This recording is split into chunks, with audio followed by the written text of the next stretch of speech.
All right, geometry. So here's our 1-3 notes covering measuring segments. Again, notice the standard here, no precise geometric definitions. So again, I cannot emphasize enough this idea of definitions, right? Start now. Anything that I highlight words, you need to put to memory now, today. All right. All right. So 3 slides here. So the first one talks about the segment addition postulate. This is sort of a big idea. Notice it is a postulate, so it's just an accepted statement of fact. So it says if 3 points A, B, and C are collinear, and B is between A and C, then AB plus BC equals AC.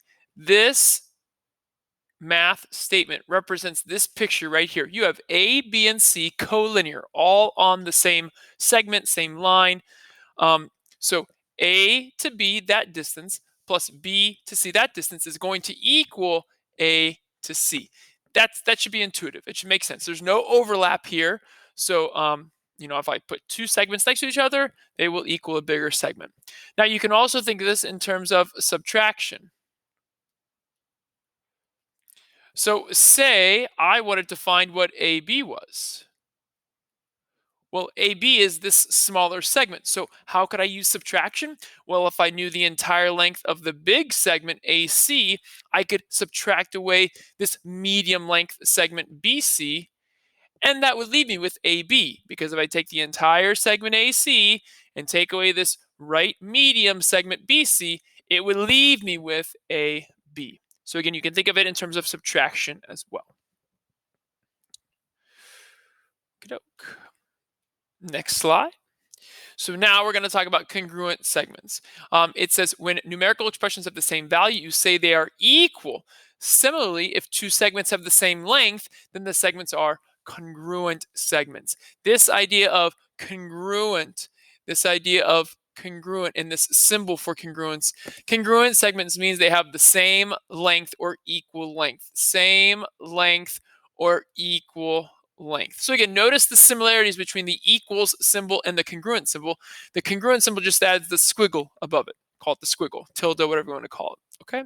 So again, down here we have a picture of segment AB and segment CD. So in this picture, AB and CD are shown to measure 1 inch each. So because they have the same length, they are equal in length. Similarly, segment AB is congruent to segment CD because they have the same length. Notice the dashes. This is how we mark segments congruent. If this had 2 dashes, then this one would have to have 2 dashes. So the same number of dashes on each segment means they're congruent. Again, I could add a 3rd dash and a 3rd dash, and they'd be congruent. Again, notice down below, when you're talking about the segment's length, notice in the equation, there's no bar above the letters, and you're using an equal sign. Again, that's saying like 1 is equal to 1, right? 1 inch is equal to 1 inch. The lengths are equal. But over here, if we're talking about congruence, notice the equal sign has the tilde above it. Now we're throwing in these segment bars. Okay, just to kind of spice things up, I wanted to go to Desmos Geometry to show you real fast. So say I wanted to create that picture. So I grab the segment tool. So there's my segment. And say I want to call that A and this B. And I want to measure its length, right? So I click on the segment itself.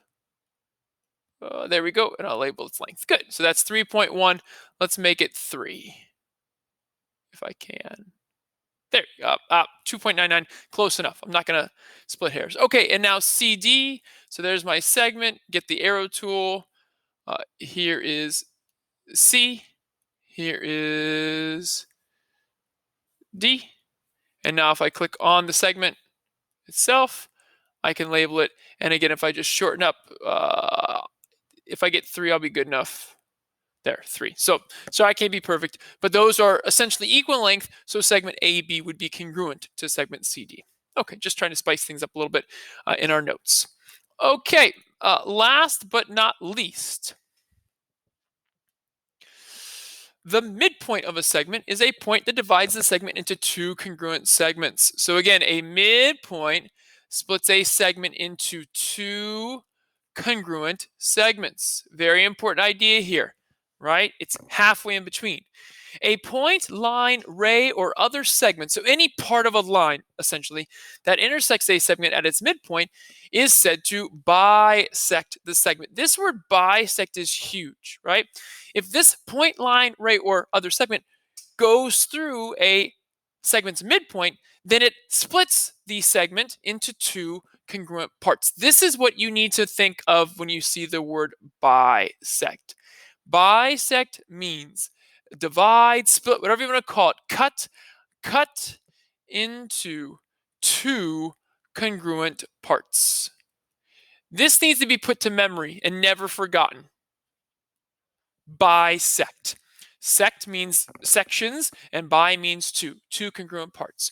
So, because this point, line, ray, or other segment bisects the segment, we call it a segment bisector. So in this picture, B is the midpoint. It is splitting segment AC into two congruent parts. So in this picture, segment AB is congruent to segment BC. And I see that by the markings. This I know because they tell me that B is a midpoint. B is the midpoint. Now, if they tell me that L is a segment bisector of AC, and again, remember, lowercase letters are another way to name this line. So this is a line, right? If they tell me that this line is a segment bisector of AC, then I also know that B is the midpoint, and I know that segment AB and segment BC are congruent. So this also tells me that. Okay. So again, vocab, very important. Midpoint, bisector, midpoint, and bisector. All right, so again, spice it up. Let's go back to Desmos geometry for a second, and let's talk about how I could draw this picture. There we go. I'm going to quickly erase this new construction. So let me get a segment here. And let me construct its midpoint. So more tools, midpoint. I'll click on the segment. Now, I think I can measure it like this. I have to make two smaller segments, like here. And then if I click on that segment, I can measure it. And then I have to make another smaller segment here. And if I click on that segment, I can measure it. Perfect. 4.15. That midpoint broke this segment into two congruent parts. And if I want to be fancy and I draw a line through there I go. That line is now the segment bisector. Perfect. Right? Great stuff. So this point right here, let's label it M, would be the midpoint of that segment. Okay, so I'm going to make a second video covering two problems from your Delta Math assignment. Okay, so make sure you watch that video as well.